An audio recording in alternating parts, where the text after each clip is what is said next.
not be silent. Why am I the only one that can get through the 20 seconds of this show? I don't know. It's 20 seconds of torture. Hey, everybody. Welcome to another awesome week of Case Files with Kat. And Ashley. And Jennifer. Hello. Hi. Thanks for having me. Guys, we have a big, huge show for you tonight. But first, we would be remiss to not mention that it is National Beer Day. Woo! I have Jason put in the wah, wah, wah.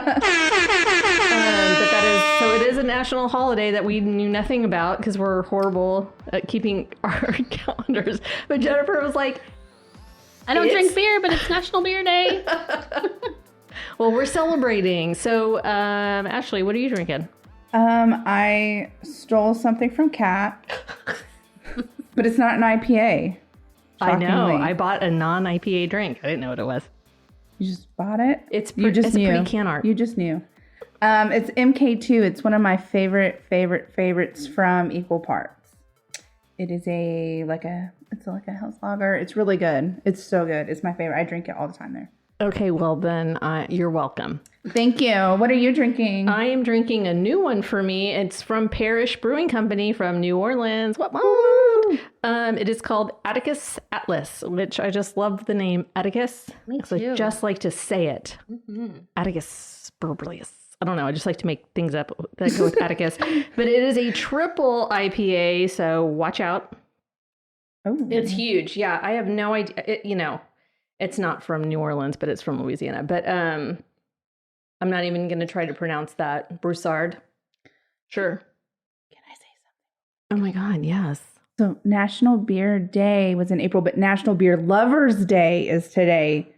So we're celebrating us, not the beer. I just love sorry. that. That is I just wanted to better. celebrate That's ourselves. even Continue. better. Sorry. You were almost speechless. I was like, Sorry. we need to have I just Yes. have like all kinds of like the Mexican party sounds, of all of that. I have to say, your beers always have the coolest can art. Yes, it's very Butterflies are my Silence. jam. This is a moth. This is moth, very butterfly, whatever. Same family. Silence of the Same Lambs. thing. What are you doing, Kat? Okay. Sorry. No one could see it, and you just had to point it I out. know. I'm so sorry. It's getting like Sarah. Isle of Wit. Listen, where It's is okay. Glenn anyways? I don't know. Where is he? Glenn, where are Probably you? banned on Facebook again. All right. So we do have a big episode for you today. And so we didn't have a question of the week because honestly, this show is just going to be so much bigger than that. So without further ado, I would like to introduce you to Jennifer Schuett. She is a survivor. This is a survivor story. And she's world famous at this point. So we put the link in our show notes that she sent us that gives a very, very good detailed description of her story. But there is no shortage of interviews and video footage of you all over and crying and not crying and being a badass and 4,000 different hairstyles. Yes. Really, it's impressive. Now I'm just boring. My hair used to be all the colors, It's all the cuts. so pretty. It really is pretty. Yeah, it's just You have the brown and gray. You have the shiniest hair I've ever seen. I just didn't wash it today. Oh my God, no, the whole thing. It's very healthy hair. This is a girl show. So, okay, so Jennifer, please, I guess just start from the beginning. Okay, so back in 1990, I was 8 years old, and I lived with my mother. I was raised by a single mother, and we had been living in an apartment complex for about 5 years in Dickinson, Texas. My dad was not a part of my life. He was in and out of jail. And my grandfather was very involved in the community, my maternal grandfather. And he started to see like an uptick in crime in the community and he was a home builder. And he owned his own construction company. And he purchased a foreclosed home and fixed it up for my mother and I to move into. And we lived maybe a mile from my grandparents' house in our apartment complex. We lived right next to our family's Baptist church, Pine Drive Baptist in Dickinson.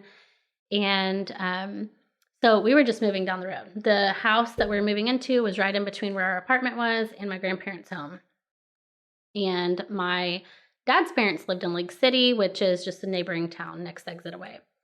So I had a lot of uncles. My dad's one of 5 boys. My mom has 3 brothers. And we just had a tight-knit Christian family.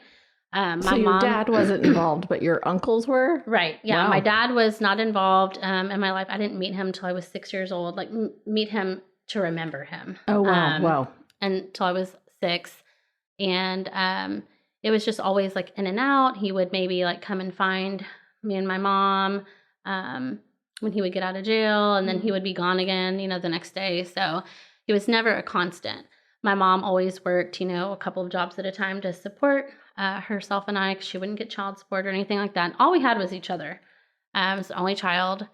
And so anyway, I felt like I had a pretty normal childhood. I can't think back and think like, oh, I was missing out on anything, because I didn't know what it was like to have that, mom and dad in the same house. And I had so many uncles to kind of fill the void. My grandpas were both great. So I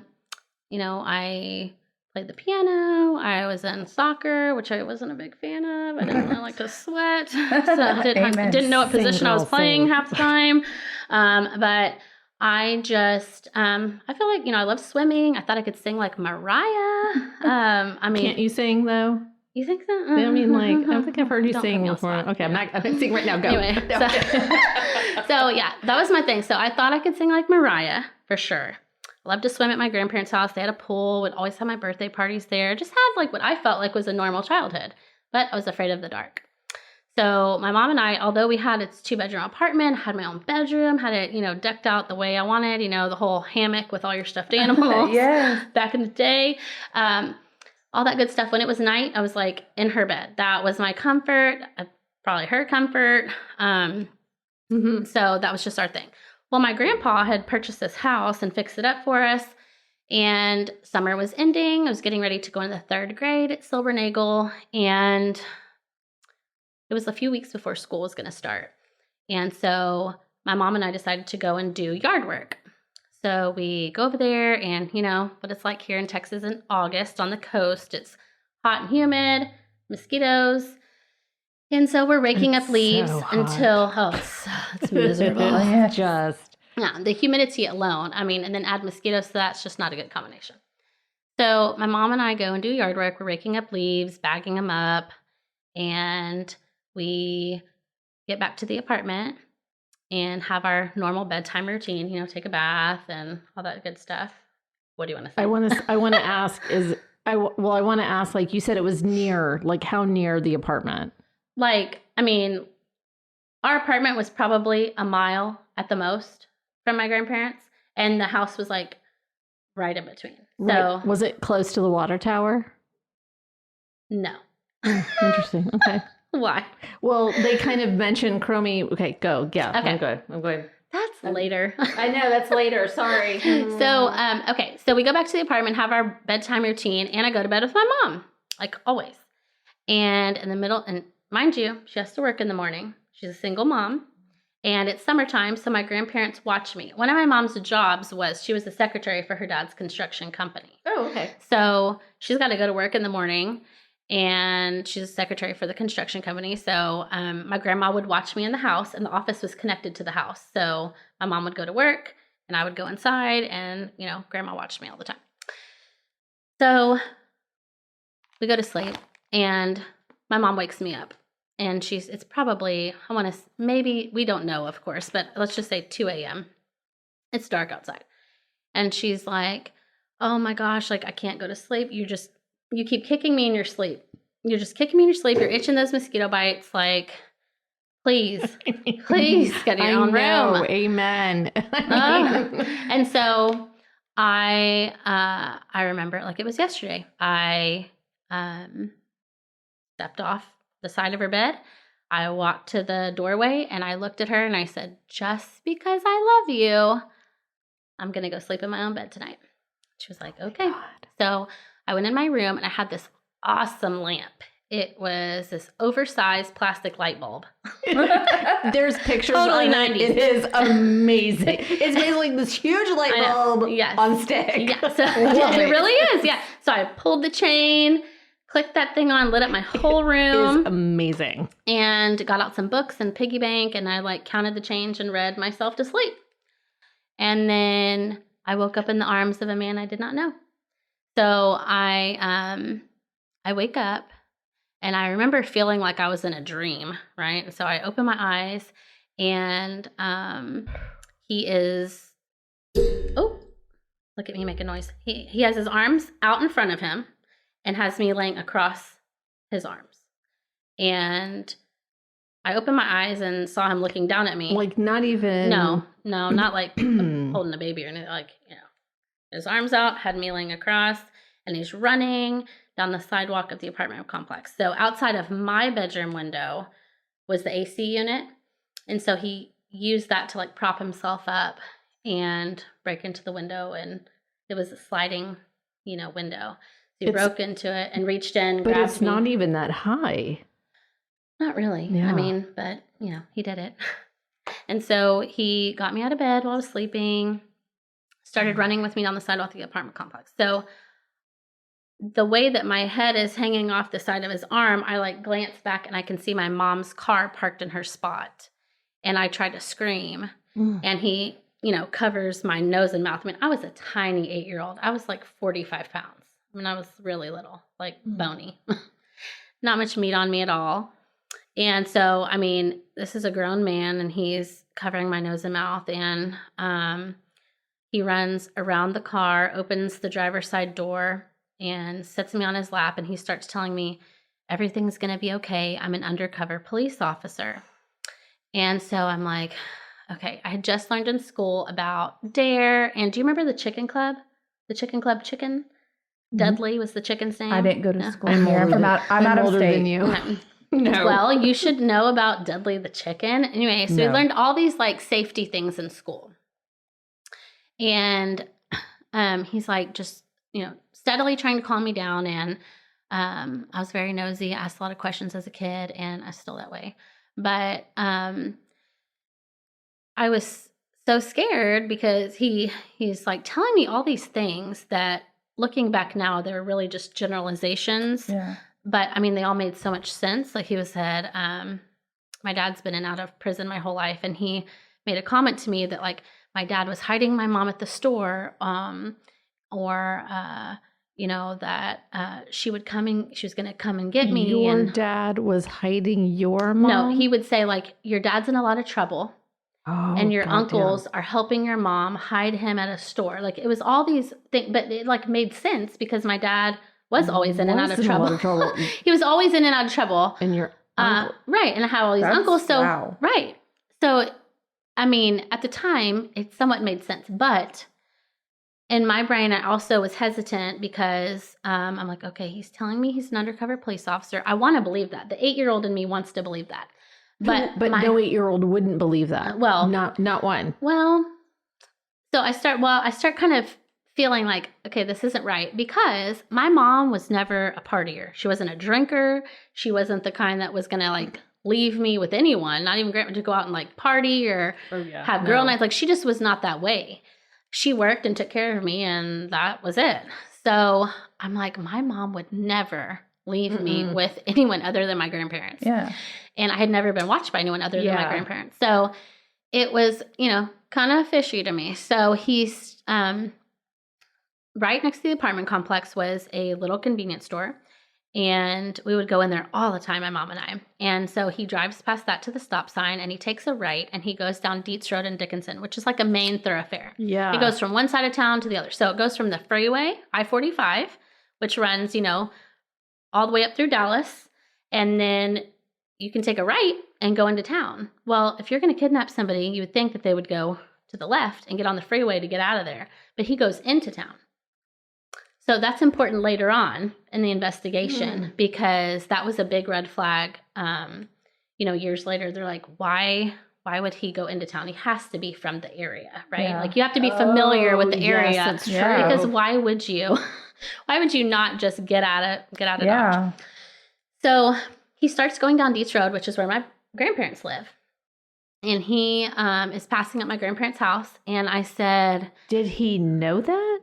no. Okay, I'm skipping ahead. No, Oh my he did God. not know. So he says, I said, oh, you can drop me off there, because I'm thinking he's an undercover cop, right? So I'm like, you can drop me off there. My grandparents are home. All their cars are. He says, nobody's home. And he just keeps driving. He pulls into the parking lot of my elementary school, Silbernagel Elementary. And he says, I just finished second grade there. I was going into third. He says, he parks his car in the parking lot and he says, watch the moon. The moon's going to change colors. And when the moon changes colors, your mom will be here to get you. So I am just like anxiously awaiting, like watching those headlights pull in that parking lot. And he is doing everything textbook of like what I just learned in school about safety. Is like he's offering me candy. He's like grooming me. He's like, and I mean, we are like major chocoholics in my family. I'm Swiss Canadian, and we are like, so he's over here like offering. What does the Canadian part have to do with the Swiss? I understand. He's offering me chocolate, and I'm like having to turn it away because I just learned in school you don't take candy from strangers. And so did you tell him? I'm hungry, I mean, did you say no? I said absolutely no, right? And the headlights never came. So he says she's not coming, and he starts his car up again, and he drives past the elementary school to California Street and takes a left, and then goes a couple blocks down the road, down California, and pulls off into like what we call like a bar ditch, on the side of the road where there's an overgrown field. And so he parks there. And in the meantime, on the ride there, I was so scared that I urinated all over him. And I'm sorry, so you were in his lap this entire time? He went like, yeah. Oh, wow. I was in his lap this whole time, yes. Yeah. And he just looked like very greasy to me. Like he looked like maybe an auto mechanic. Like he had like black stuff on a white t-shirt. Like, like he'd been working on a car. That's what I could describe him as. And he was drinking beer. He had cigarettes, like cigarette boxes on the floorboard. And he pulls off, and I said, if you're a police officer, where is your gun or your badge? And he said, I don't have my badge right now, but my gun is in the back seat. And so the front was like just a one seat, like a bucket seat, back in the day. And so my aunt and uncle had just gone on a trip over the summer and had brought me back this like awesome t-shirt. And that's what I wore to bed. I wore like an oversized t-shirt and panties. And so I was like, okay, he says it's in the back seat. If I see the gun, that's going to, like in my mind at 8, like this is going to prove to me that he's a police officer. So I turn and go to look from the front seat into the back, and he pulls my panties down, lays me in my urine in the front seat, and starts to lick me from head to toe. And then I like blacked out. I didn't know why. I came to, and he was pulling me out of the car, and he had taken off my t-shirt and wanted me to wear his t-shirt. And I said, can I put my clothes back on? And he said, I don't want you to. And so we're in this field. And I mean, when I say overgrown, I mean like you couldn't see in the field from the road. It was just very overgrown brush. And so we're in this field, and we're kind of like creeped down, and we're watching cars go by. Cars are like wondering why there's a car parked in the ditch. People that live on the street are like slowly creeping by. I think one person was like a newspaper deliverer and was kind of like creeping by. Like later on, we found out he was like, thought it was weird. Never had seen that before. was a couple other people that had stopped and like even written down the license plate number. Oh, wow. Yeah, but in the end, we're like too afraid to like say anything. Yeah. Oh my God. I So- think we've said this so many times in our podcast. If you see something, say something. Mhm, absolutely. So, Oh, Jason just got back. Okay. okay. So we are in the field, and again, I black out, and I wake up, and it's too dark outside to see him. And I always say, I don't know if this even makes sense, but it was so dark, like I couldn't see him, but I felt like I could feel his movements. Like I realized I was being dragged by my ankles behind him. And I felt like he was slowing down and was going to turn to look at me. So I played dead. And then he left my body, my head, in a fire ant pile. And I did not know that my throat had been slit ear to ear. So he left. I heard the car door slam, heard him leave. I didn't know what had happened to me. And I just went unconscious again. The next time I woke up, it was daylight outside. There was dew all around me. I could hear cars. I could hear this little dog kept running up to me and barking and running away, running up to me, barking, running away all day long. It started to rain at one point, and I was covered. I mean, like just swarmed head to toe with fire ants. I'm talking like every part of my body. And I couldn't figure out why I couldn't get help. I was just so out of it. And I didn't realize I was bleeding to death. So this went on for like 12 to 14 hours. So at some points I could hear children playing, and I'm just like trying to sit up to get help. And I just keep like, I can't even lift my head. It's like, I just keep falling back down. And at one point, I guess it was just instinct. I just had this little burst of strength to like throw my hand on my neck, and I felt this gaping wound. And so, like I said earlier, we lived by our church. We were very involved in our church. We went every Wednesday and Sunday. And I never remember ever feeling afraid after he left. I just never remember feeling fear at all. And so I was like, oh gosh, I'm going to die. Like, this is it. And so I would just go back to sleep.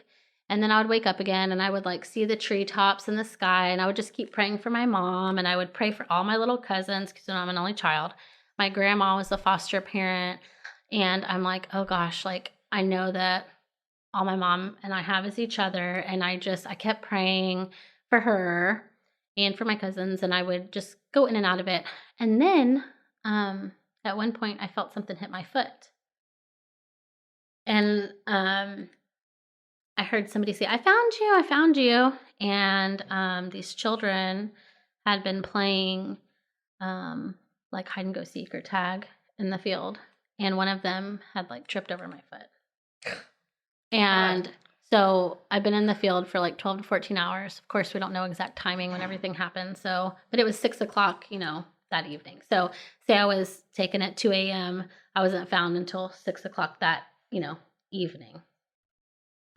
Your neck was cut through your trachea. Right. So yeah, my neck was cut, ear to ear, through my vocal cords, everything. When I got to the hospital, I was life flighted. The kids' parents had actually just seen me on TV. This was like a huge deal because this kind of stuff didn't happen in Dickinson, right? The population was like 9,000 at the time. So it's like a little bedroom community. Still small. Very small. Yeah, still small, but not that small. And everyone knew everyone. This was just like tore up the whole community. There were search parties looking for me. There were so many volunteers. There was all kinds of things going on. I think one of the news stations had actually offered up their helicopter to like help search the area. And so when I was found, I remember Officer Phil Tracy, the first officer on the scene, And he came up to me and he said, "You've been found. Please stay with me. Please stay with me. You're going to be okay. Please stay with me." And then I remember being put into the life flight helicopter, and they took me to John Sealy Hospital on Galveston Island. And I was treated, for lacerated throat and trachea. I was told I was never going to be able to speak again, and I had also been sexually assaulted. So I was there for 2 weeks. I was not an easy patient. Only 2 weeks, yeah. That does not. Only 2 weeks. I know. Like so I know. little amount of time. With all the, I'm just thinking ant bites. That would have kept me in the hospital Yeah. forever. So I had the colloidal silver, cream, lathered everywhere. I still have scars. I'm very pale and freckled, but when I get a little bit of sun in the summertime, you just see all the white, scars, thorns from where he was dragging me through the brush in the field, poking me in my back and having to be quiet so he didn't know I was alive. It was a lot. And I wasn't an easy patient. I was very irritable. I was scared to death of men, even grandparents. I was scared to death of men. I didn't want to have anything to do with male doctors. Everyone was a suspect in my book. Even though nobody looked like, you know what I mean? Even though they didn't look like him. That's still understandable. You knew what he looked like, and still all of these people. Right. I just associated men with bad things happening to me, and didn't trust them. So I was told. You kicked one. Yeah, I did. It was so terrible. Well, they wanted me to use, so I was told I wasn't going to be able to speak again because the damage was so severe, right? Well, I got a little upset in the hospital one day, and tried to yell, and a sound came out. And then I'm like, oh my gosh, did you hear that? I can talk. And so they come in. I think my mom had called them all in the room. And so I remember them fishing this tube with a camera, into my nose, down into my throat. And they're like, moo like a cow. Nothing. Bark like a dog. Meow like a cat, And I'm like, this is ridiculous. This is just absurd. Were they making me humiliated? Were they being serious? Or Yeah, were they they were 100% being serious, and I was not about it. Yeah. I was what, I'm not an animal. Yeah. I can talk. And so, needless to say, there's nothing, there's no movement there. They were like, oh, you were just hearing things. It was a freak thing. You can't talk. And when you're 8 and you feel like you are Mariah, and then they say you can't talk or sing again, that's not a good thing. So anyway, she was born with this sass. I love it though. I'm loving it. I am I should back up a little and say I start writing notes. So before I get into getting my voice back, I had the most amazing nurse. Shout out to Sharon McBride. I still keep in touch with her. She's my favorite nurse. She lives here in Lake City too. She just took me under her wing and treated me like I was her own. And she came to my bedside and she starts telling me about how she has a daughter named Jessica. She's the same age as me. And oh my God, so amazing. How somebody just sharing their own life with you can open a door and make you want to talk. And so she's telling me about Jessica. And in my mind, I'm like, oh my God, I have to save her. I don't want him hurting Jessica. And I don't know her. I don't know. All I know is what, Sharon's just sitting at my bedside being an amazing person and nurse and talking to me.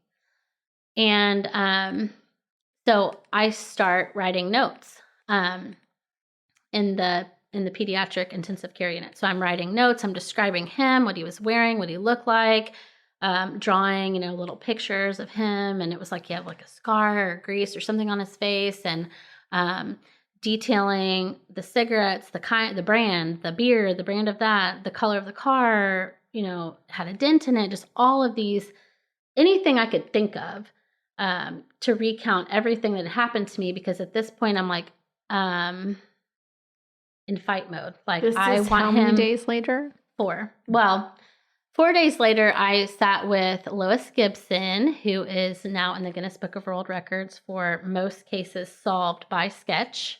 She's here in Houston. Wow. She just retired. She's amazing. And 4 days after the attack was August the 10th of 1990. On August 14th, 1990, she came to my bedside. She was a rookie at the time. She was, like the only female sketch artist around. She's working with HPD. And she sat at my bedside and gave me, pictures to look at of like eyes and noses and mouths. And I couldn't talk. And I was heavily medicated. They gave her, I think, 1 hour to work with me in the PICU. And once I was done and she sketched it out and I felt like that was good, I was confident in it. Then I told her I wanted to do a sketch of his car. And so we worked on that together. So 1 hour, heavily medicated, traumatized, can't speak. And we did together a sketch of the suspect and his vehicle. And then, before I left the hospital, I regained my voice. So basically, I just started talking again. And it was like medically unexplainable.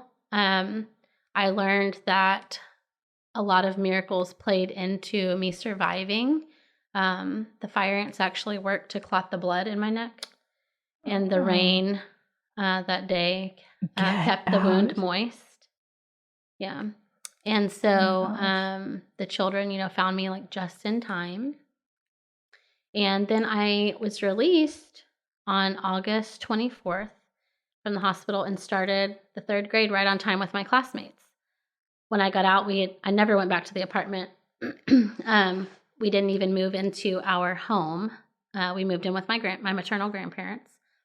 I had, the trach in my throat, which needed a lot of like maintenance and all that. Had an amazing school nurse, Miss Boatwright, who took very great care of me. I couldn't like participate in any physical activities or anything like that. And so I would go sit in the nurse's office. I had oh my God, incredible. It makes me cry even just thinking about her. 3rd grade teacher, Miss Carney. And every time I see her in public, I just start bawling because I just love her so much. But she was great with me. All the kids were always really great and understanding. I think everyone was just super shocked at what had happened and scared. And, but all the kids were always very kind. I had a normal elementary school life. I mean, I don't ever remember being bullied or anything like that.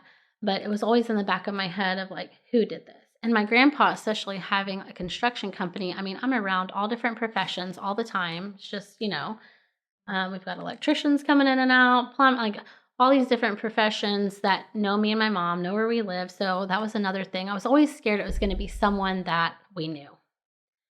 And time just kind of went on. And there was really never any like solid leads or suspects. And because most of the time it is somebody you know. Right. Oh, yeah. I mean, 90% of the time. Statistically, right. Statistically, yes. 90% of the time it is a friend, family member, someone that knows you. And, it was scary staying in the same town. Yeah. And like always looking over your shoulder, wondering who it was. Or, I was always terrified of it being somebody that we knew because you never want to think that anyone close to you is going to do anything like that. So you knew his name though, right? Like, so I wrote a note that said he said his name was Dennis. And, years just passed.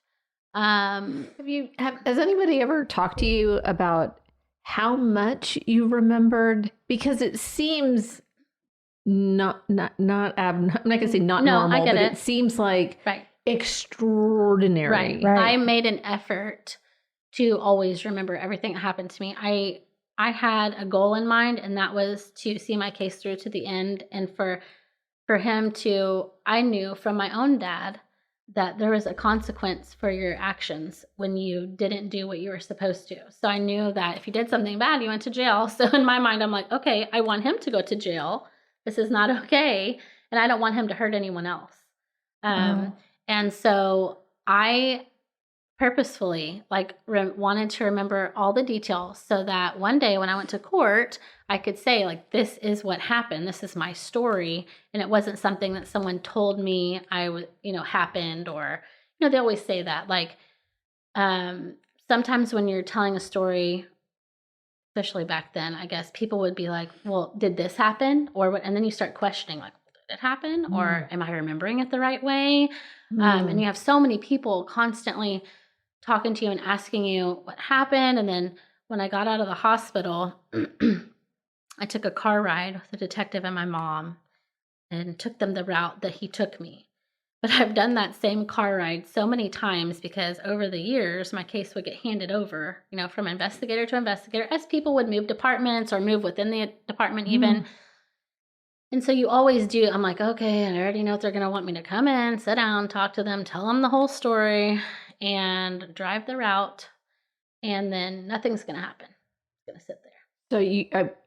So you've now had to retell the story enough times to. Yeah, I've told it enough times. And because I don't remember like what I had for dinner yesterday. I know. I was just thinking, like, I don't know that I in that situation would have been able to even comprehend that I need to remember this in case we, like I don't know that I would comprehend like what you did. Like I know that this man needs to go to jail. I need to remember these things. I don't know that I would have. I don't know why I've been able to think that. All of the different thought processes that you went through, like if there's a gun, then he's telling the truth. Like the 8-year-old you was being such a critical thinker that like, the 6-year-old me has memory that is still not as clear as, it's like, it will never be that clear. I have enough memory, but that there's still that 6-year-old brain that's keeping me from remembering all of it. Right. And they say, just naturally our bodies, when they go through trauma at a young age, just automatically block that out. But I just was, I don't know. I mean, it was just, I can't explain it. I mean, I always had a good memory. My mom would even be like, "Here's my phone book," because I would remember phone numbers of everyone. It was. But I just, especially with that, would want to recount the details over and over again, which was hard for my family. It wasn't really talked about in my family, because it was hard on them. Absolutely, yeah, yeah, yeah. So that's always difficult. Yes, baby. Hold on just a second. So time goes on. The years pass. There's no solid leads or suspects. My case has been handed, over several times. I was in high school, and I would actually have like an FBI agent come to the school and like meet with me, and we would talk about what was going on with my case. And back in 1990 there were like fingernail scrapings done, but back then you needed like a large pool of blood or semen to do any DNA testing, and there just wasn't that. So really it was just everything was at a standstill. And so in my young adult mind, I'm talking like between 18 and 21, I started to get really frustrated because I'm like, why isn't anything more being done? Yeah. And so, when you're that age and you see Oprah on TV and she can do anything or make anything happen, or you see John Walsh, I'm like, why aren't you using these resources? Yeah. Call Oprah. Surely to God, Oprah can make something happen. Call John Walsh. John Walsh, especially. Yes, the man. I mean, he can make something happen here. And it was just like all of my ideas I felt were always shot down. I felt like there was a lot of ego involved at points where maybe people that had my case said they wanted it solved, but they didn't want to do all the legwork. Yeah. So, and that's just me being completely honest. And kind of didn't want to like put up with me, or maybe they didn't feel like it was ever going to get solved. Yeah. So like, why continue to bring it up and all that? And for me, it was, still, I wanted there to be a consequence for what had happened to me. And I wanted to make sure that nobody else would ever have to go through what I had been through. So fast forward to 2008, and I get a phone call that someone else is going to be taking over my case. And the person that had my case before for 10 years was moving within this, when he was staying within Dickinson, he was just moving to a different, I think it was to patrol from the CID unit. And so he was like, I just want to let you know, Detective Tim Cromie is going to take over your case. And I had met him briefly before. And it was hard for me to be happy about this happening because I'm like, oh my gosh, here we go again. What's this guy going to do? Yeah. This previous investigator had my case on his desk for 10 years. There was like just really nothing that happened with it. And I had all these suggestions and they were never followed through with. It was like I wasn't being heard. I was frustrated. But at the same time, you're like having to start over and build yet another relationship with like some new guy. So I went into the meeting like crying because I was angry. I was so mad. And I was just like, ugh. And he's just being Cromie. Bless his heart. I love him. He's handing me tissues. And he just looked at me and he said, I don't care how long it takes me. I'm going to get you the answers that you deserve. Wow. And needless to say, I left that meeting feeling really great. I wiped my little tears away and I was like, yes. Yeah. Yes. This Finally. Finally. Yeah. I'm like, yes, like, wow. Like, again, it's so amazing what like a simple sentence can do to just change your whole thought process. And that was really like the first time someone had said that in a long time. Right. Because it was always made very clear that like you're the victim and I'm the investigator and you need to let me do my job. But nothing was ever being done. So I'm like sitting there like, I'm a silver platter. I remember everything. And why aren't you letting me help solve my own case? Kind of thing. And so for someone to make me feel like I am now a part of a team was like refreshing. And it was like, I left there feeling like he knew he needed me and I knew I needed him. Like we knew we needed each other. And he was going to let me be involved in the solving of my own case as much as legally possible.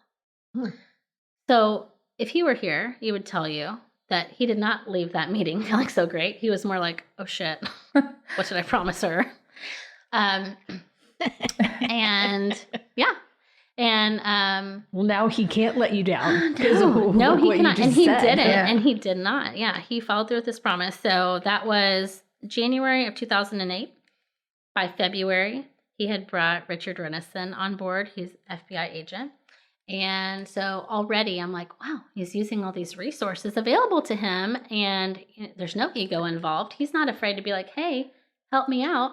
Is this the first time the FBI was brought in? No. So like my grandfather actually called the FBI the day I went missing. I didn't know because you could just call it FBI. Well, I don't know how he did it, but he did it. He contacted I He contacted the FBI because he felt like Dickinson was a very small department. He felt like they could not handle something of this magnitude. We had like one detective. Detective Garcia was like, I think there were three of. Oh no, it was Sheriff Garcia, right? And he was like, he worked. Yeah, he was the only detective. There was three of them in the entire office. Right. Yeah. Oh wow. Yeah. It's a very small department.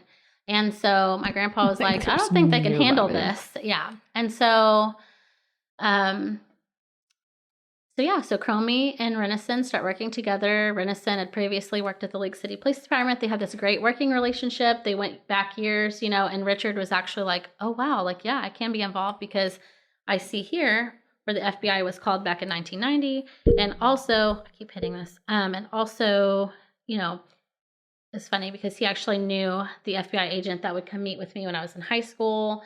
And all these puzzle pieces were just falling together. It was really amazing. So they say, we're going to go down to the Sheriff's Department, Galveston County Sheriff's Department, and see if they still have any of the evidence that was collected back in 1990. Oh my God, why wouldn't they? It's an unsolved case. Right. Okay, just making sure. All right. So they go, and John Pruitt is now the head of evidence. John Pruitt was the deputy that was called out to collect the evidence in 1990 where I was left. So where I was kidnapped was city of Dickinson limits. Where I was left is the unincorporated part of Dickinson, which is considered county.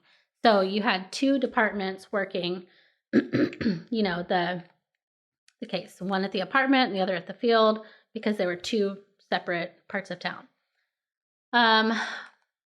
So he, back in 1990, textbook style, I mean, like if there was a book written literally on collecting evidence and storing it, like he would have written, like textbook style had, like he had them stand back. He had everything packaged exactly how it had, should have been. It was like preserved amazingly. I think there was like 65 pieces of evidence. I'm talking like soil samples and, my t-shirt and panties were found the day after I was found,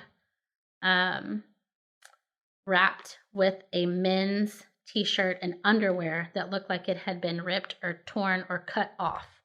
So they were all wrapped together and like thrown out the window, like as he was driving away. And a deputy found, a police officer, found those the day after I was found. So all that was there. The blanket that like I was wrapped in when I was found, the kids and the parents had wrapped me in a blanket. That was in there. It was just all these things. So at the time with the war going on and everything, the FBI's lab in Quantico was backlogged. And so Richard and Tim felt like picking 4 items out of the 65 would be great because, you send 65 items off. I just need to give a shout out to these people because we do so many stories where the investigators and the police are the reason the case is never solved. 100. Because they don't collect the evidence correctly, or they don't collect enough evidence or anything. So that is and back then, they didn't really even use gloves to collect evidence. Like there's footage of Ralph Garcia like picking up with his bare hands or like using a pencil. Like you just didn't back then. Yeah. So it's completely different protocol than what it is now. And so they send those off, and we know it's going to be a while. And the reasoning of sending off the panties, t-shirt, and then the men's underwear and t-shirt was to try to pull a DNA profile. Now, at this point, it's been 18 years. Mm-hmm. And, they couldn't pull a profile back in 1990 because we didn't have enough blood or semen. But, I mean, DNA's come a long way, right? Mm-hmm. So we know we're going to have to wait. And this is where they allow me to have like my own part in the case. So I was like, what can I do? Like, can I make a website? And they're like, sure, why not? Like, as long as you discuss it with us. Yeah. And I'm like, really? And then they have people at the department saying like, no, she shouldn't create a website because what if someone calls in a tip to her? And they're like, well, we'll call that a clue. And I'm sure she'll let us know. And then, we can follow up on that tip. My really great, talented friend, Deanna, she was nice enough to make me a website, and it was justiceforjennifer.com. And there I had like this open blog where like people could share their stories. And I had like a section where I shared, stuff about my story and sorry. And I had like information about my case, and it was just a great thing that allowed me to feel like I was being involved. So then I took my website, put it on the back of my Yukon, and I was like, now I'm a rolling billboard. I had shirts made up to raise money for the Galveston County Advocacy Center that said, use your voice, and had my website on the back. So people would always stop me in public and be like, use your voice. What's that? Are you into singing? Or and I'm like, no. Yes. But no. So it like opened doors for me, like to really feel, I really felt like I was being allowed to be involved. And then I'm like, but, this is great, but like, for real, what about Oprah? What about John Walsh, So this is the craziest thing. While we're waiting, there is the FBI's CARD team. It's the Child Abduction Rapid Deployment Team. And there were leftover funds this year, 2008, I guess. And so they had sent out, like, imagine the United States, like, divided up into, like, just say 5 regions. I'm actually not positive on that. And so they sent out, like, this mass thing to all these different regions and said, if you have any true child abductions that we can help with, let us know and we'll maybe consider them. So Richard tells Tim, like, hey, do you think I should submit Jennifer's case? I mean, I know it's a cold case and it's very different from what they probably are used to being involved with because she survived and everything. But it's like, sure. They decide together, like, let's give it a go. And my case gets chosen for our region. So they fly to Knoxville and present my case to the card team. And the card team gives them some suggestions, but basically says, like, you're on the right path. And if you need us, we'll be there. But do X, Y, and Z like you are already on the road to doing. And you just let us know if we can help with anything. And through that, America's Most Wanted, here's my story.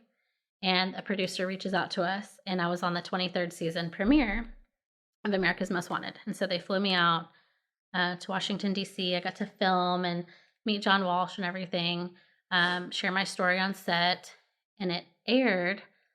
And then 2 weeks later, Richard Renison was in D.C. and his phone rings at like 2 a.m. and it's a lab worker. And she says, we got a hit. So no leads came from America's Most Wanted, but they're so awesome. Like, I still keep in touch with them today. They're so great. They've always been wonderful to me. But no, like, solid leads or anything came from it, but it was a great experience.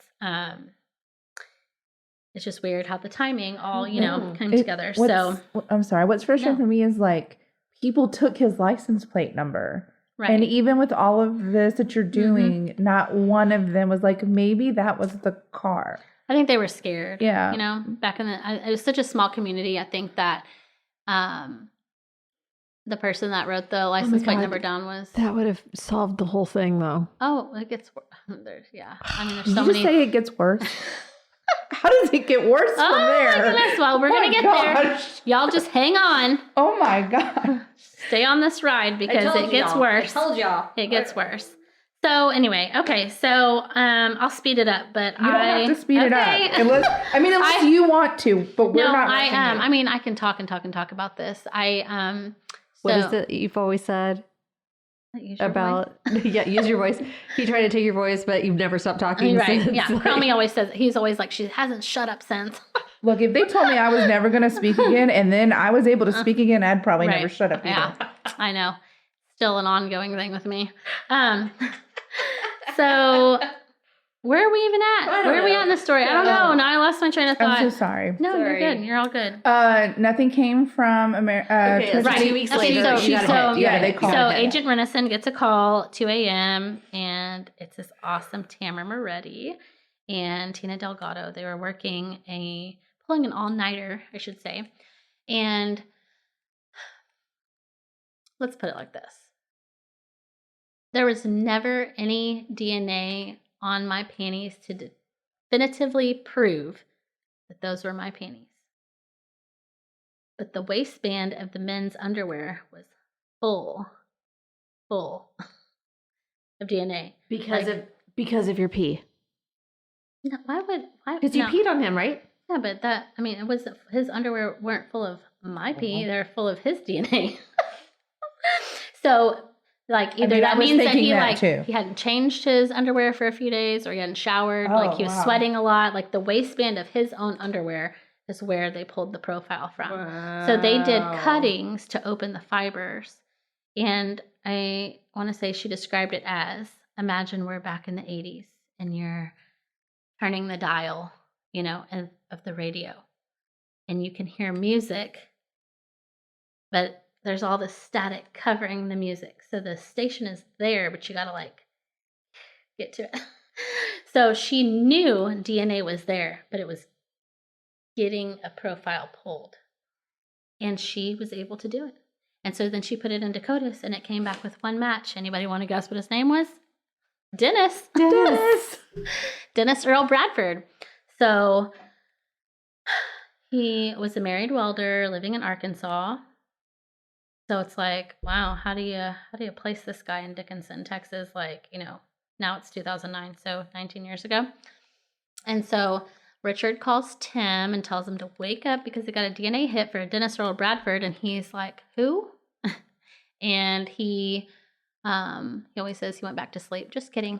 He went to the police department and went through the index card files, and guess what he found? An arrest report of a Dennis Earl Bradford on a traffic violation from like 1987. Oh my So gosh. now this puts Dennis Earl Bradford in Dickinson, Texas, within a few years of my kidnapping. And the address is right off of Dietz Road. 3520 Ohio Street. That's it, yep. Mm-hmm. Oh So my gosh. Ohio was actually closer to, there's two addresses. The one on his driver's license was closer to where I was left, but the other one that I believe was like his father's address, something was right off Dietz Road where, my grandparents lived. So I'm at home completely clueless that there's been a hit or anything. They don't want to tell me because, I'm nosy. And they're like, this is the point where I have to let them do their job because, they don't want me to know in case I know him or in case he somehow finds out and flees. And so they call me one day and I'm at the nail salon and they're like, can we come over? And I was like, oh, I told my husband, I was like, it's Friday. They're both off. They are going to come over and tell me like the dreaded news of they weren't able to pull a profile. And so I was like, sure, when I leave the nail salon, I'll meet you at the house. And I always joke because it's like an ongoing joke with us because they showed up at my house in Hawaiian shirts. And I'm like, Really? if you look at law enforcement, I swear they all wear Hawaiian shirts on Fridays. And so they come in and I'm just like, being sassy. And I'm like, so you just came to tell me that you didn't get a hit, right? And they say, actually, we got one. And I just couldn't believe it. Like, I didn't even know really what to say or do. So I then start thinking of questions and I'm like, okay, do I know him? What's his name? And I had forgotten, of all things, that I said his name was Dennis or that I had written that note. No clue. Like, wasn't on my radar. Wow. They wouldn't tell me his name, though. They wouldn't tell me where they were going to make an arrest. They literally sucked all the fun out of it. But they remembered. They were like, let's go back. They didn't remember? No, they didn't even remember. So, okay. So I said, well, this isn't any fun. Like, I want to know if I know this guy, where you're going. They would not tell me anything. They said, we'll only answer yes or no questions. Y'all didn't see her face, but it was like, what the fuck? Yeah, that's basically what she said. So, the following week, we all go to lunch. The FBI's media rep, Shauna Dunlap, had reached out to me and said, like, I really feel like this is going to be a big deal. And I'm like, why, And she's like, I really feel like this is going to make national news. You should probably be prepared if you want to make like a statement or anything like that. So I was like, okay. And so she kind of guided me in that. And then we're all at lunch and she's like, okay, guys, so when you arrive in Little Rock, and I'm like, what? Tell me more. Keep talking. They're going to Little Rock. And so they look at me and they're like, don't you dare. Like, don't you dare get on a plane and try to beat us there, I said, fine, I'll stay home. Don't get to be a part of this whole arrest situation. She's already in Little Rock. Right. Oh, no, I won't be there. So I just had to put my trust in the guys, and they, of course, they're awesome and amazing, and they did everything that needed to be done. So this is really cool, and it's something that, unless you've sat in on one of my speaking engagements, you wouldn't know this, but it's really neat. So in talking with the North Little Rock Police Department, meaning Cromie and Renison, talking with them, letting them know, giving them a heads up, like, hey, we're going to come to the area. We're going to make an arrest on an attempted murder from 1990. they find out that Bradford has like police officers living on either side of him from North Little Rock PD and like a fire marshal down the street. And these people have actually been to his house for barbecues. Oh my. Oh my Can you God. imagine learning that? Oh. Like as the officers, like No. So needless to say, there was like eyes on the ground They were watching him. Like, hey, by the way, that neighbor that you go and hang out with on Memorial Day, like, that's the guy. So these people are like very much an integral part of the arrest process. And they were able to like come back and tell Richard and Tim like, hey, he has a dog named Nacho. He has kids. These are their names. He has 3 stepsons. This is his wife. This is how he met her. All of these things that were awesome. So then they turned around and used that information in their interview with him, and he confessed over a period of like 3.5 hours. So the first, I want to say like 30, 45 minutes of his confession is them sprinkling all this information that they know about his life into the conversation. And he looks at them and says, you've done your homework. Because he says, how is it that you just met me and you know my whole life story? Never one time did they tell him they had DNA, ever. wow. Oh my God. He was really good at welding. Yes. Oh, he thought he was the best. Like, And absolutely they're like, best. oh yeah, I hear you're really good at welding. And he said, you've done your homework. Mhm. Like, Right. How cocky. Showered the praise. Very narcissistic, very demonic, constantly talked about killing the monster inside of him. He, okay, so they made the arrest and brought him in. And it was funny because if you think about like fingerprinting back in the early 90s, how it's, the ink pad and the piece of paper. So he says, I knew you'd be here. And I go, really? He goes, yeah. He thought he was there because he thought he was there being questioned because 2 weeks earlier when he turned 40, he was caught by a North Little Rock police officer because he had picked up a prostitute and in his own words said, I didn't even get to play with her. And so they brought him to jail 2 weeks before Richard and Tim show up to arrest him in my case. So he said, I knew you would be here because of technology. Because when they brought me into the jail, I had to put my fingerprint on this computer thing. And it blew up my fingerprint and made it this fucking big. So he was thinking... This is him talking to you? No, this is him confessing. Oh, I was like... So I'm sorry. When they're in there and he's confessing to everything, he's telling them, like, I knew you would be here because I was arrested 2 weeks ago.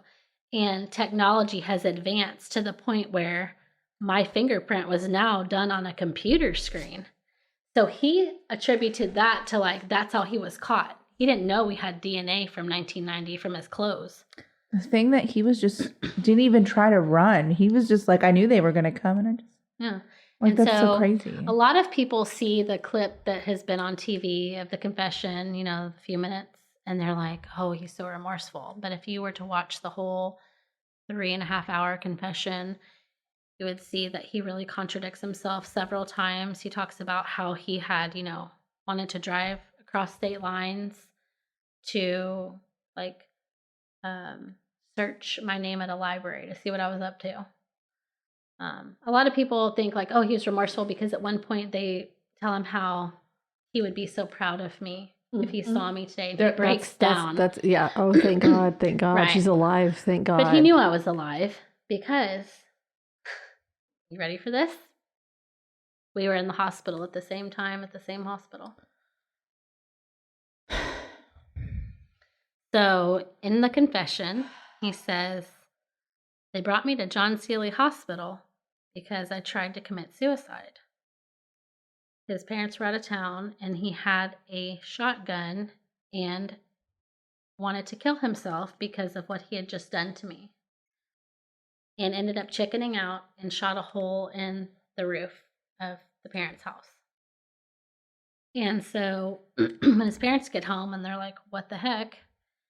you know, and your kid's suicidal, you're going to take him to the hospital. He was 19 at the time of my kidnapping. So he was He so said- young himself. Oh Yeah. my God. he says, do you want to know what's so ironic? He says, I'm sitting here at John Seeley Hospital, and the person in admitting is asking me, why do you want to kill yourself? And he says, all of a sudden, my sketch came up on the TV. He says, and the reason was right there, but I had shaved my mustache off, and the sketch had a guy with a mustache.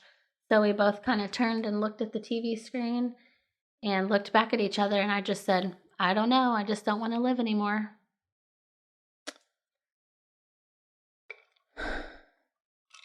Does it still get worse from here? No. Okay. I was like, I It don't gets know better. No. where we're going to go like from looking at, here. Like, you know what? She's drinking margaritas in my house. I So am. she is. I'm not all about We're beer on day, the but we're on the PTA I'm a margarita together. lover, Okay. not a beer lover. Hey. Okay. So he says that. And so while he says that, there's like texting going on, you know, from back home with John Pruitt to Cromie. And he's like, oh my gosh, I found an arrest report from the suicide attempt. Like it was just nuts. Everything literally fell together so seamlessly. See, I've had too much margarita. I'm like mumbling my words. No, you're not. Also, you know, the card team. Mm-hmm.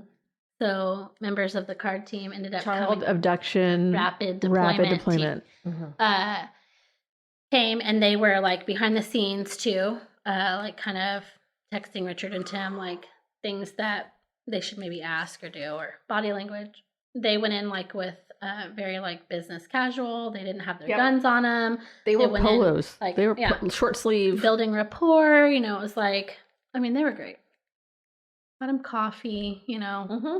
acted like his friend. Mm-hmm. And so then it was, I did it. You got me. You know, he said in the confession, like, Want all this to be forgive over. me, Mama. Like, Forgive me. I did this. Everything that I remembered, he said, like, as if I was saying it. He said, I told that little girl I was a police officer. I told her to calm down. I told her everything would be okay. He talked about how those times that I blacked out, that was the only time period where I didn't know what had happened to me, right? And so I wanted to know why I couldn't remember those certain times where I would wake up and then realize I had like been asleep. And he said he first tried to break my neck. And when that didn't work, well, he tried to strangle me. And when that didn't work, he tried to break my neck. And when that didn't work, he had taken a butchering class when he was sent off to the Job Corps as a young adult because he was a troublemaker. And so he used his buck knife to then slit my throat from ear to ear because he didn't want me to tell anybody what he had done to me. He just wanted me dead so he could have his way with me and I wouldn't tell anyone.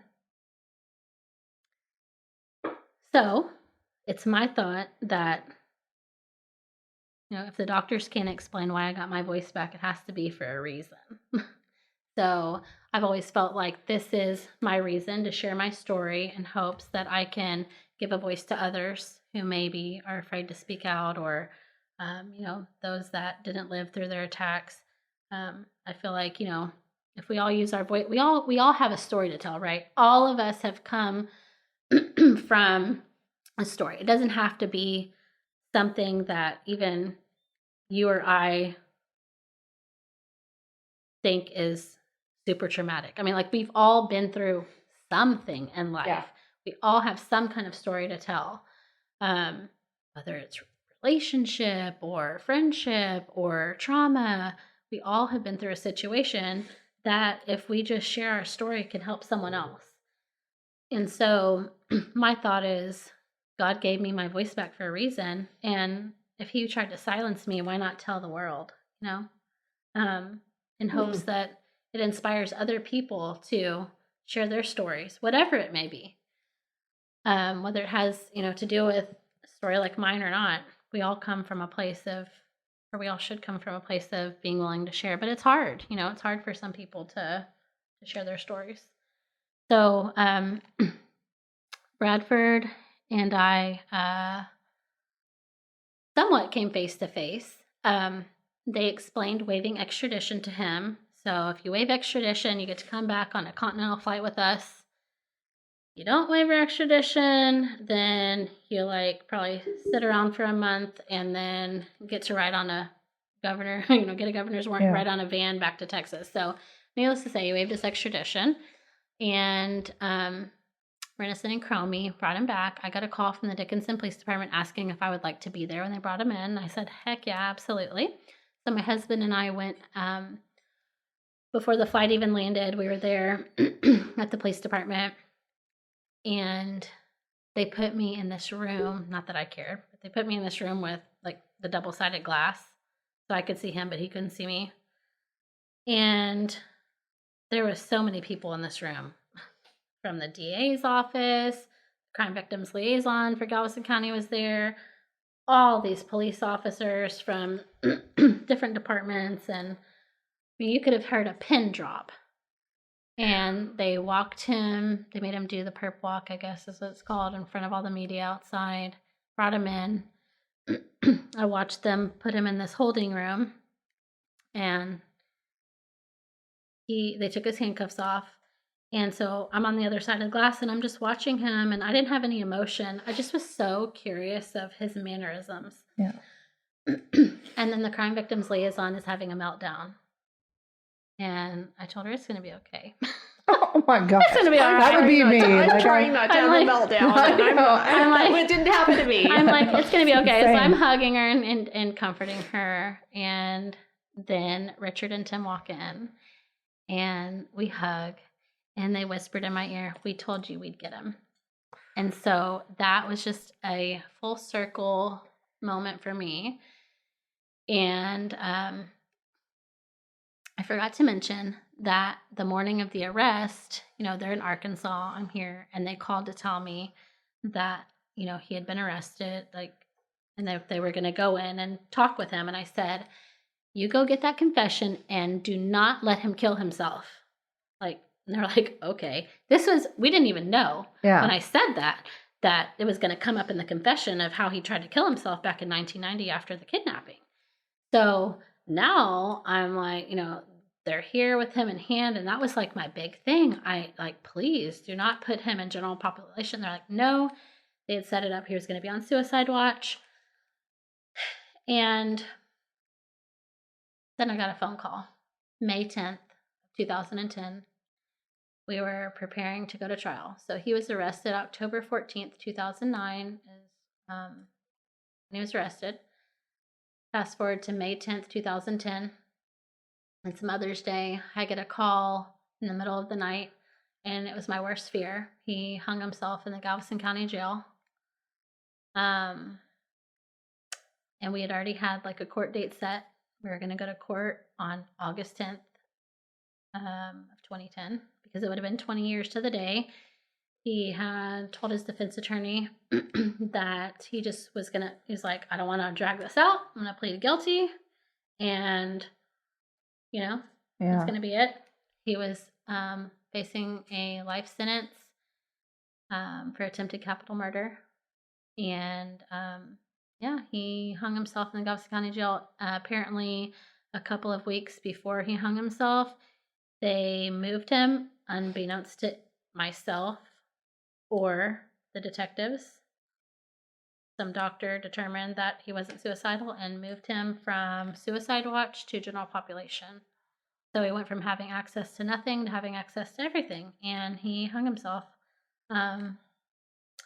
So, it wasn't the ending I wanted, but instead of facing him in the courtroom, I drove to where he's buried with my husband, and I read my victim impact statement at his gravesite on August 10th of 2010. And after I read it, I was just feeling this sucks. How do you go your whole life? This isn't as how do you go your whole life remembering all these details to face this person? How do you spend months like writing a victim impact statement? You have 19 years worth of stuff to say for this as the ending. I mean, like, this is like, anticlimactic. Again, I felt defeated. I felt like he wins. Like he ripped it away from me, and I was just not okay. And so I told my husband, I said, I just wish he could hear everything I had to say to him. And just then a fire ant bit me on my leg. And I was like, okay, God. Okay. I just took it as a sign. I was like, you have to be okay with this ending. He heard everything you had to say. Wasn't in a courtroom, but it was here. And I'm like, what are the odds that a fire ant of all things would bite me? Sitting at his grave when, he left me in a fire ant pile 20 years, to the day. So, you just gotta like put your big girl panties on and go out there and do like what you gotta do what you feel like you're meant to do in life. And so, I started traveling, to conferences all over the United States and even in Canada, with Richard Renison when he's available, and with Chromie. And we have this presentation that we do. And, hopefully it gives professionals that work crimes against children the drive to not give up on their cases, and to put, people don't put a lot of faith into sketches. And so to just open that door, just to give insight. So our presentation is unique because you get the law enforcement's perspective, them taking on a case that they weren't involved in the beginning, the years that it was, cold, and then you get my perspective as the survivor of, this crime that happened when I was 8, and now I'm a 40-year-old woman, and I'm married with kids, and and you get that whole aspect of my story to hopefully inspire those in the audience to, like I said, never give up hope, never give up, to realize that sometimes time is on your side, to use all the resources available to you.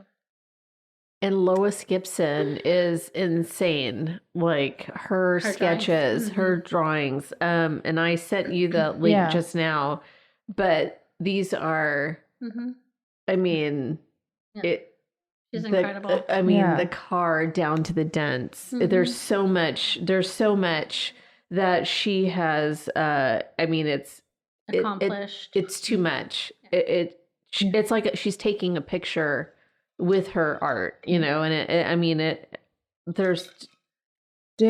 uncanny. Did Dennis ever say why he did it, or how he said he was fucked up is what he said.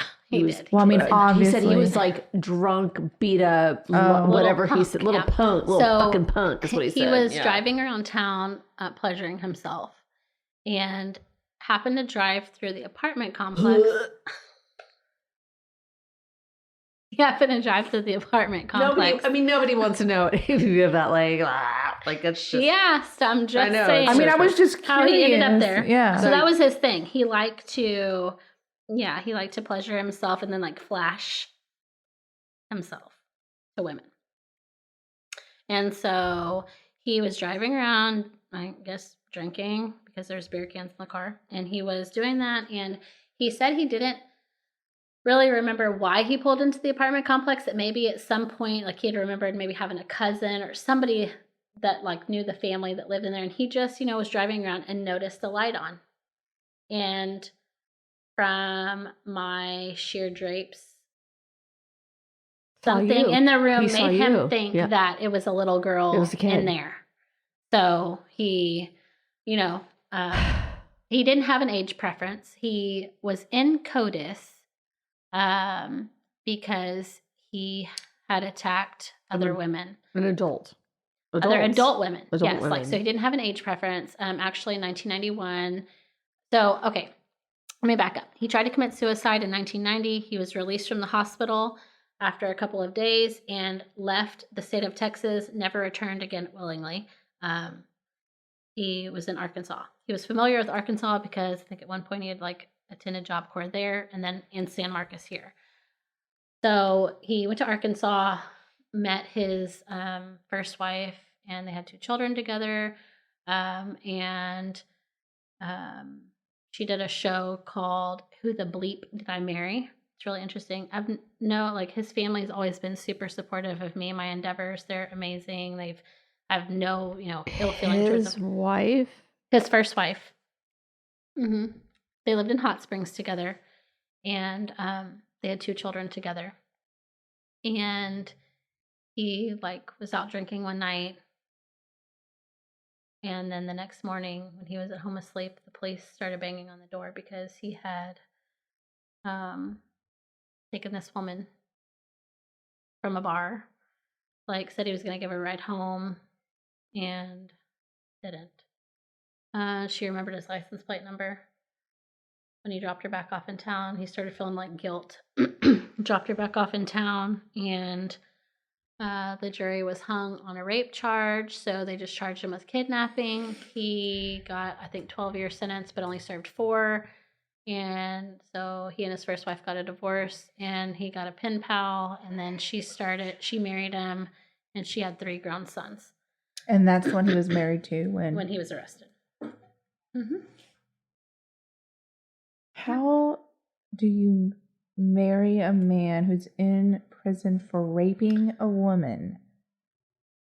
Okay, this is also the same woman, and I usually don't talk ugly about people.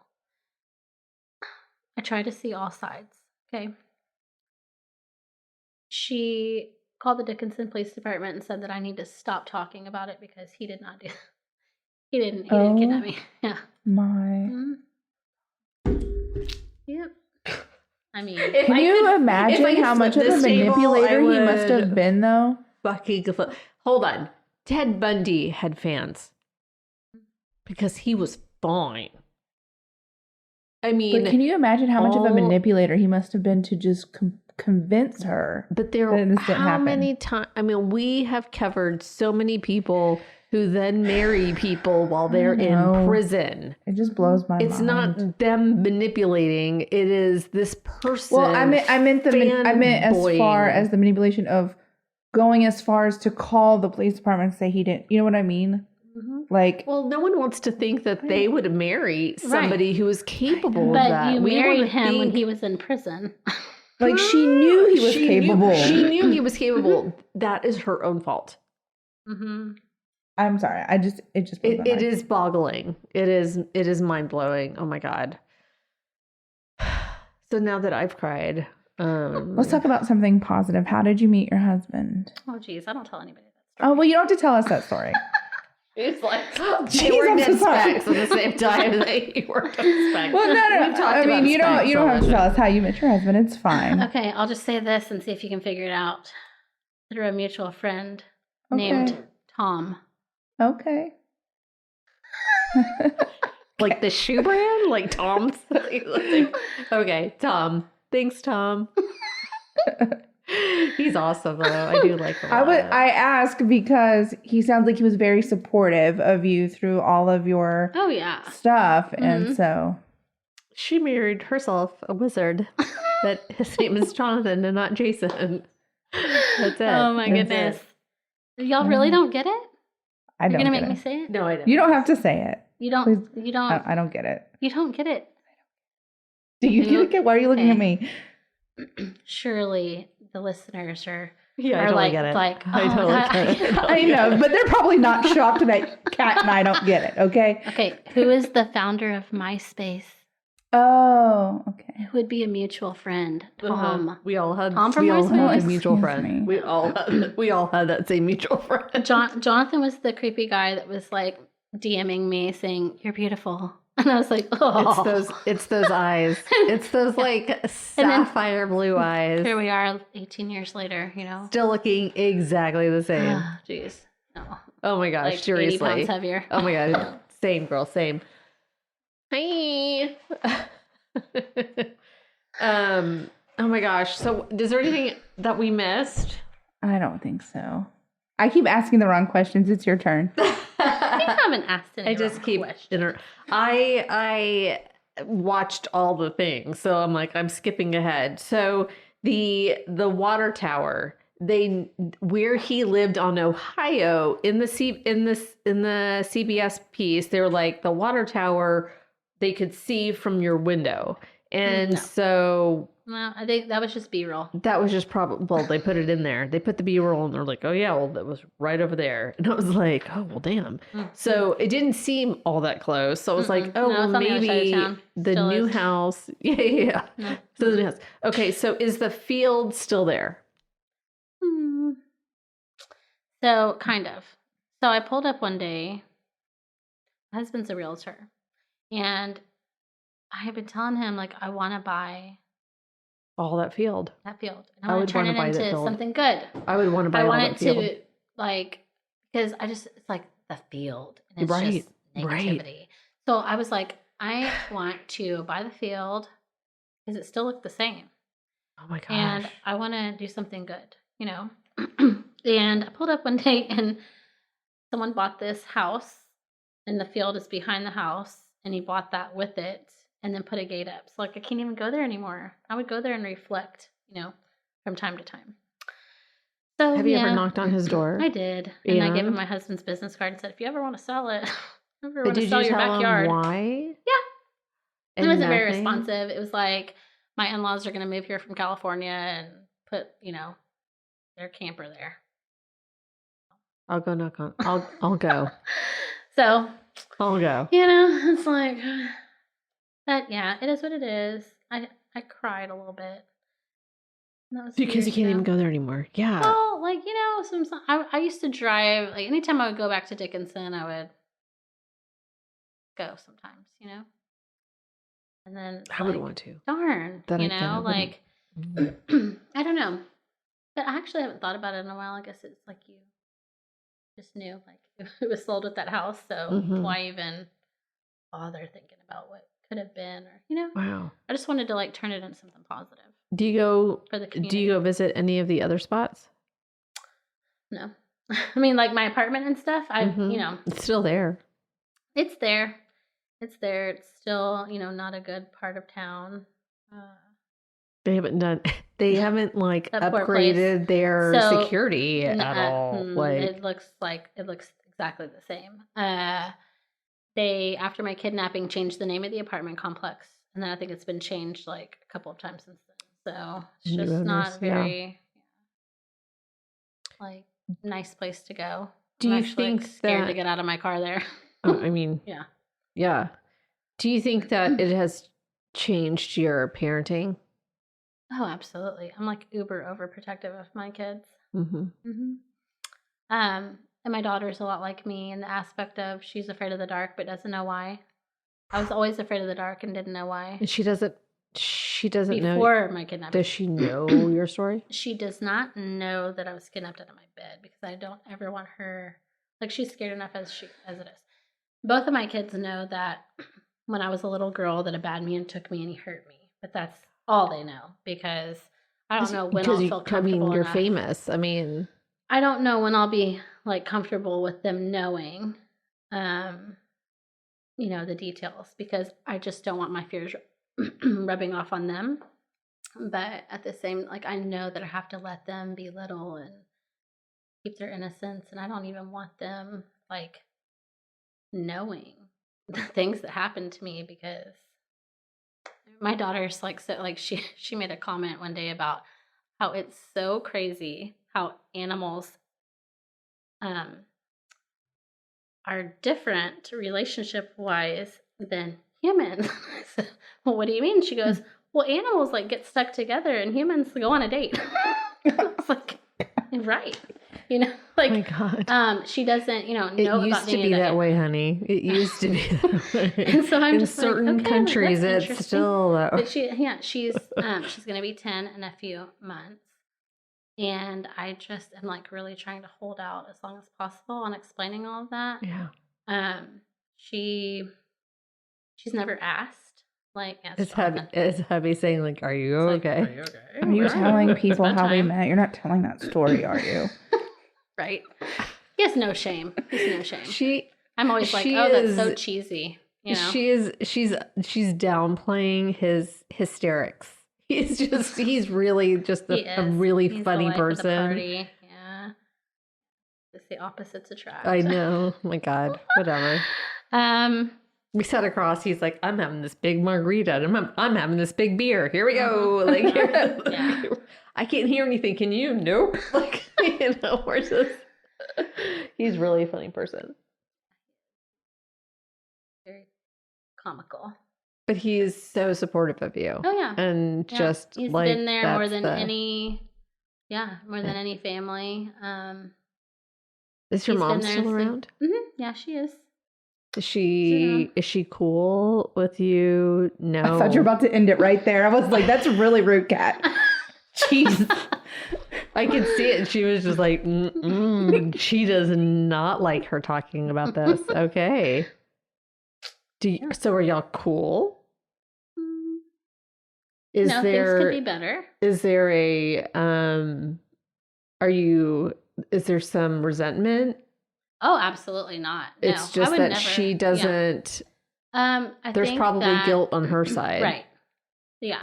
And I've even said, I can't even imagine. I've even said, like, oh my gosh, I would never want her living with that. Like, it's not her fault by any, like, it is nobody could have ever predicted that would happen, But there's always that moment in all parents of missing children of what did I do wrong? Right. Yeah. What did I looked away for 5 minutes to be on this phone call and she kicked you out. And so I can imagine the amount of guilt. Right. So yeah, that aspect of it, it's been hard. It's always been hard.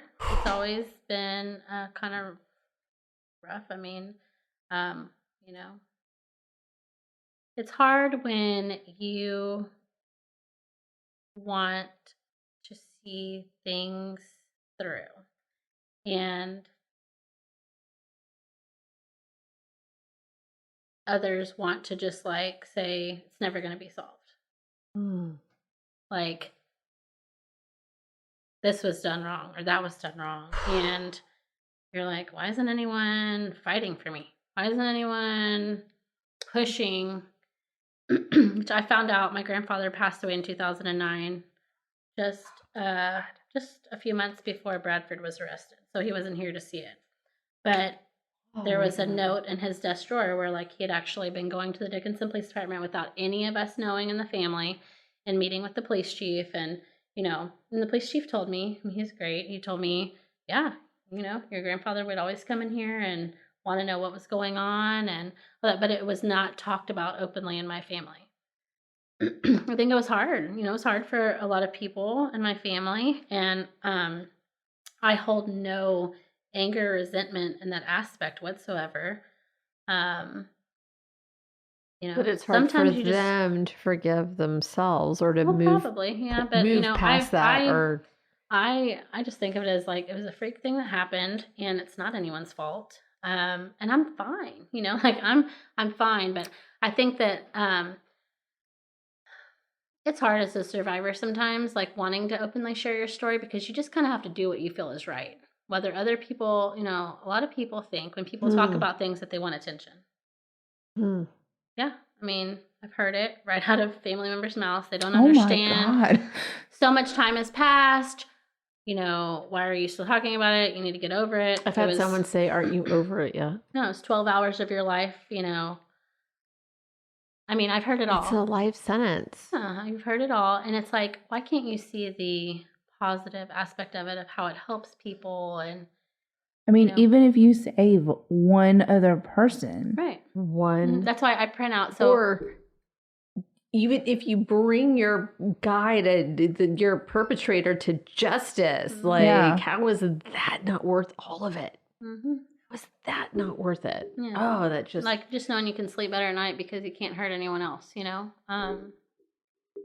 So that's what I always say, I hope that if my kids can learn anything from this when they're older, is that I stood up for myself and for others by doing what I felt was right, and I always do that. I'm not going to be silenced because other people, feel like, oh God, like, and I get it. My story, happened 32 years ago. And it's repetitive. There's been several shows that have been done. It's been on local news. It's been on national news. But it took 19 of the 32 years for it to get solved, So it's been a lifelong journey for me. So, there's a lot to talk about and a lot of information that I feel like other people can learn from. All professions that work crimes against children and then survivors. It's just about, for me, I love going to conferences because I get to share my story. I get to network with so many different professionals and meet people. And most professionals that work crimes against children have been through trauma in their childhood and are trying to turn it into good in their profession. So it's something I enjoy. I love to travel and share my story, and makes me feel like, more than just a mom. You are certainly more than just a mom. Much more than just a mom. If people want to connect with you, how can they do that? Well, I no longer have my website, unfortunately, but I just looked it up and it's true.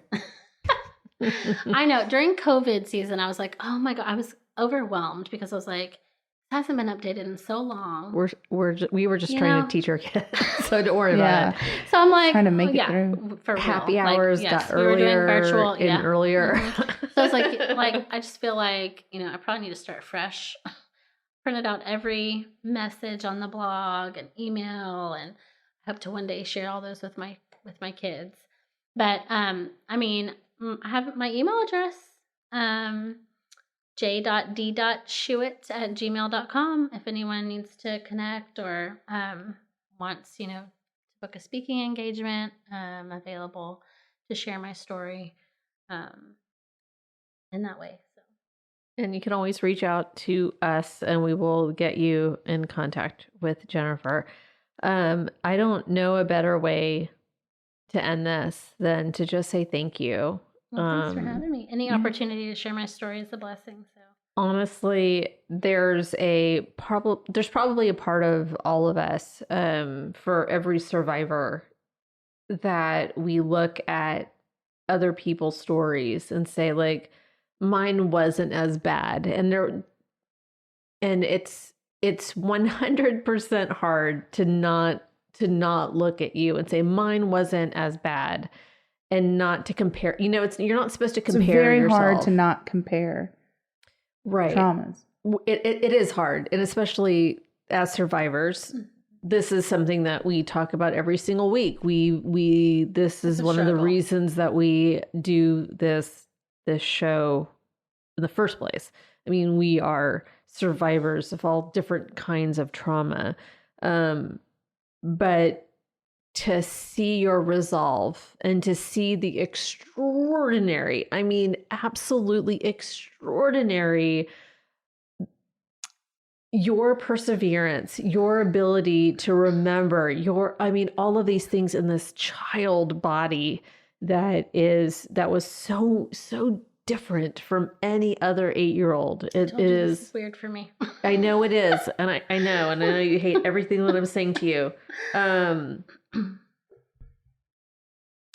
You aren't extraordinary for your trauma, but you're extraordinary in your ability to communicate. I'm going to say, I love this whole vibe.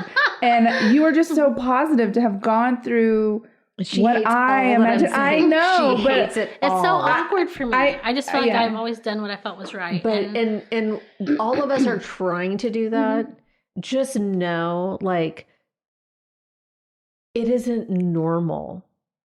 Like your ability to it's not, it is, it like. I'm sorry you came on the show. I know, no, like, I'm sorry you got suckered in to come speak to us. Not that you're here. It is. Let me rephrase. Like, I've forgotten my trauma.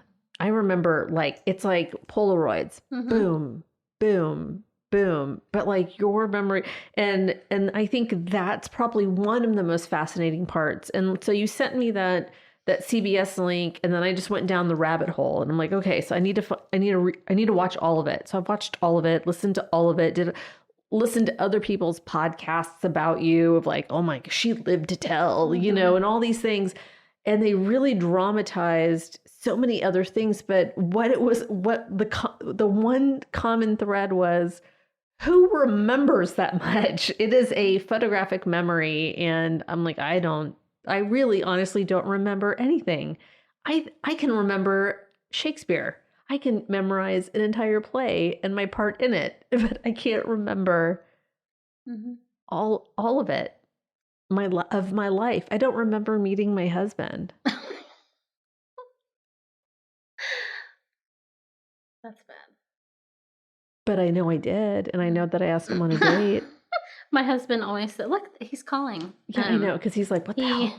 He doesn't remember. My husband doesn't remember his childhood. It's so weird to me. I'm like, oh my gosh, I remember wearing red lipstick on my first day of kindergarten. Like, but that's trauma, you know. And so all of us have that different reaction to trauma. I want to give another just shout out to all of the people that were involved in helping you solve this. Oh my God, and I love that she knew every single one of their names. That's what I'm saying. Because, and that you keep in touch with so many of them. Because again, we do so many stories where that's just not the case. You're sentimental. It's amazing that they were able to do what they did as well.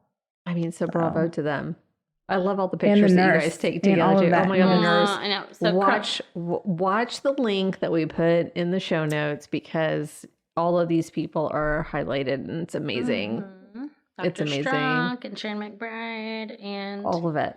My heroes, Just get ready to cry and then get ready to go, oh my God. She gave them all of the clues. Everything. You did everything for them. But it wasn't until DNA. Thank you. So thank you for being here. Thank you. Yes, thank you. Anything?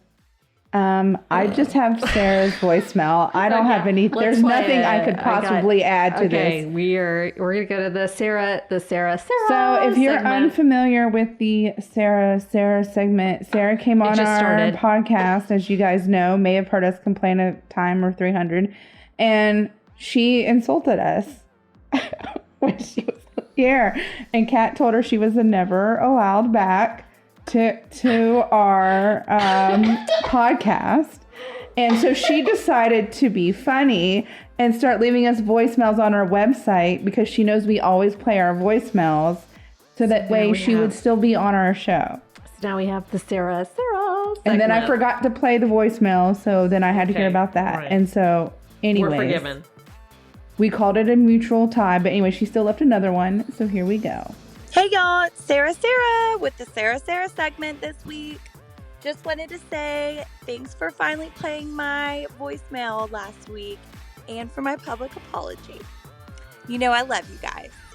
Can't wait to hear what this week's story is about. Last week was shockingly disturbing, but you know we all loved it. Talk to y'all soon. Bye. We love you very much, Sarah. You are welcome anytime. You're welcome back. You're forgiven. All right, everybody. Well, if you haven't left us a voicemail, do so. If you have story suggestions, question of the week ideas, all of that. Anything if you just want to chit chat, if you want to tell a story, whatever, just message us. We're down. If you just want resources, we got you. We got you, fam.